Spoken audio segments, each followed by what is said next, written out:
Selamat malam teman-teman semua. Perkenalkan saya Olive.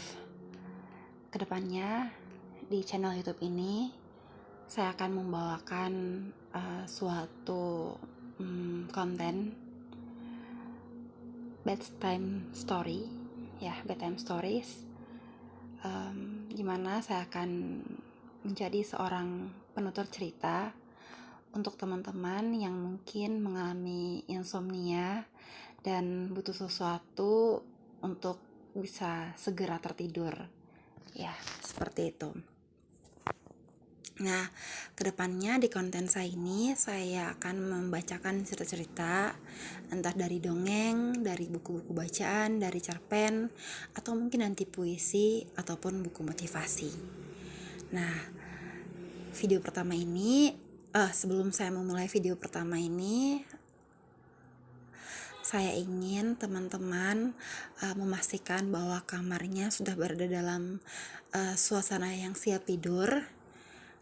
Jika teman-teman punya kebiasaan untuk mematikan lampu sebelum tidur, hendaknya lampunya sudah dimatikan, tempat tidurnya sudah dalam keadaan rapi, bersih.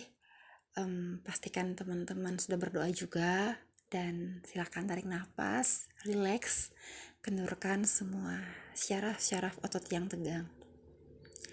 Oke, ini kisah pertama kita.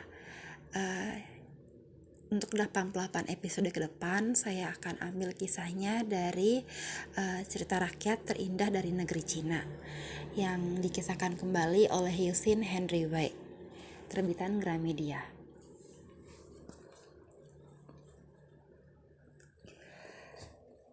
Kisah pertama berjudul Saya Telah Hilang.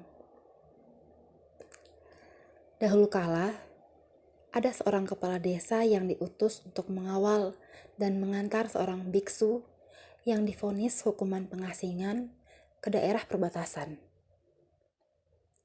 Kepala desa ini sangat ceroboh.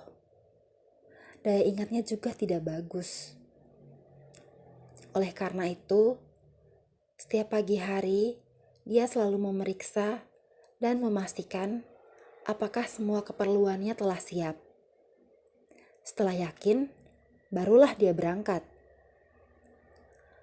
Hal pertama yang diperiksa adalah bungkusan kain bekal yang berisi pakaian dan barang kebutuhan penting. Di zaman kuno disebut sebagai baofu, yang berarti barang yang dibungkus dengan kain. Bila yakin kain bekal sudah siap, dia pun berbicara kepada diri sendiri. Oke, baofu ada.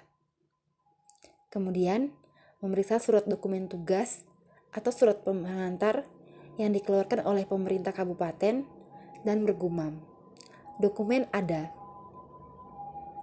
Setelah semuanya dirasa beres, dia akan menghampiri si biksu, meraba-raba kepala pelontosnya, dan memeriksa tambang yang mengikat badannya. Si kepala desa berkata lagi, si biksu ada. Yang terakhir, barulah dia meraba-raba kepalanya sendiri dan berkata, saya juga ada. Si kepala desa dan si biksu telah berjalan selama beberapa hari. Seperti biasa, setiap pagi dia selalu melakukan ritual pemeriksaannya. Tak sehari pun terlewatkan. Setelah yakin tak ada yang ketinggalan, barulah dia bisa berangkat dengan hati lega. Biksu tahanan yang licik itu telah mengamati kebiasaan si kepala desa baik-baik. Lambat laun, timbullah satu akal bulus darinya untuk melarikan diri. Suatu malam, seperti biasa mereka menginap di rumah penginapan. Ketika makan malam bersama, si biksu terus-menerus memujuk si kepala desa untuk minum arak. Pak, mari kita minum sepuasnya. Paling-paling 2-3 hari lagi kita akan sampai ke tempat tujuan kita kan? Anda telah berhasil menyelesaikan tugas mengantarkan saya. Pasti Anda akan mendapatkan promosi dari atasan Anda. Bukankah ini sesuatu yang pantas kita rayakan? Bukankah semestinya kita rayakan dengan minum beberapa sloki arak lagi? Mendengar pujian dan sanjungan dari si biksu, Si kepala desa merasa bangga dan gembira. Saking gembiranya, sampai lupa daratan. Setelah menghabiskan banyak seloki arak, si biksu tak henti-hentinya menuangkan arak ke dalam selokinya.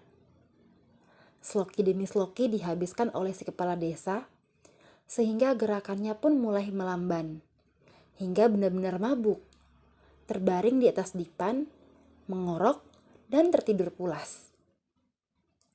Si biksu dengan cepat mengambil sebuah pisau cukur, dan dengan segera mencukur rambut si kepala desa hingga pelontos. Kemudian melepaskan sisa ikatan tambang yang masih membelenggu dirinya, dan memindahkan ikatan tambang itu ke tubuh si kepala desa kencang-kencang. Seterusnya, melarikan diri pada malam hari itu juga. Esok harinya, si kepala desa terbangun. Pengaruh minuman arak semalam makin terasa. Dalam keadaan setengah sadar, dia membuka sepasang mata dan mulai melakukan pekerjaan rutin. Pertama-tama, meraba-raba bungkusan kain baofu. Baofu ada. Kedua, meraba-raba surat dokumen. Surat dokumen ada. Si biksu? Di mana si biksu? Dari cermin yang berada di dalam kamar, dia melihat seorang dengan kepala pelontos berdiri di depan cermin. Dia pun merasa gembira sekali. Meraba-raba kepala pelontos dan ikatan tambang pada tubuhnya sendiri. Si biksu ada. Namun tak lama kemudian, dia merasa bingung sendiri. Si biksu ada, tapi saya telah hilang. Moral of the story, konyol sekali si kepala desa ini. Dia tak bisa membedakan dirinya sendiri dengan orang lain. Nah, jikalau kita juga menjadi manusia yang konyol sepertinya, hidup dengan asal-asalan, bekerja dengan kacau, hidup kita pun tidak mampu memberikan arti.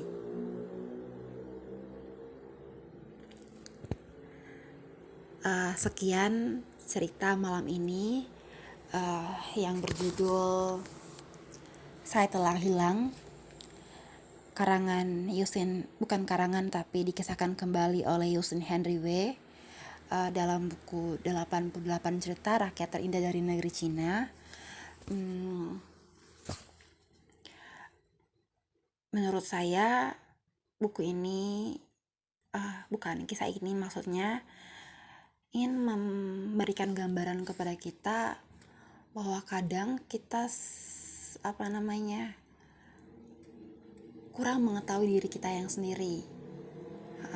Keadaan dimana kita kurang mengenal diri kita sendiri itu sungguh berbahaya. Karena apa? Karena jika suatu saat nanti kita kehilangan satu hal penting dari diri kita, seperti si kepala desa yang kehilangan rambutnya, kita pasti susah untuk mengenali diri kita lagi. Atau dalam hal lain, kita pasti akan susah untuk menjadi diri kita lagi. Oleh karena itu, penting sekali sih untuk kita belajar mengenali diri kita, belajar mengenal bukan hanya mengenal secara saya adalah ini, saya begini, saya begitu, tidak, tapi belajar mengenali kita secara lebih dalam lagi, secara mendalam, secara lebih penuh kasih. Seperti itu. Saya harap teman-teman menikmati storytelling pada malam hari ini. Masih belum sempurna karena ini video saya juga tidak ingin membuat video dengan pressure bahwa harus perfect. Tidak, saya hanya ingin menjadi diri saya sendiri. Saya ingin bercerita karena saya suka bercerita. Oke, mungkin sekian dan terima kasih. Selamat malam, Tuhan memberkati, dan I love you.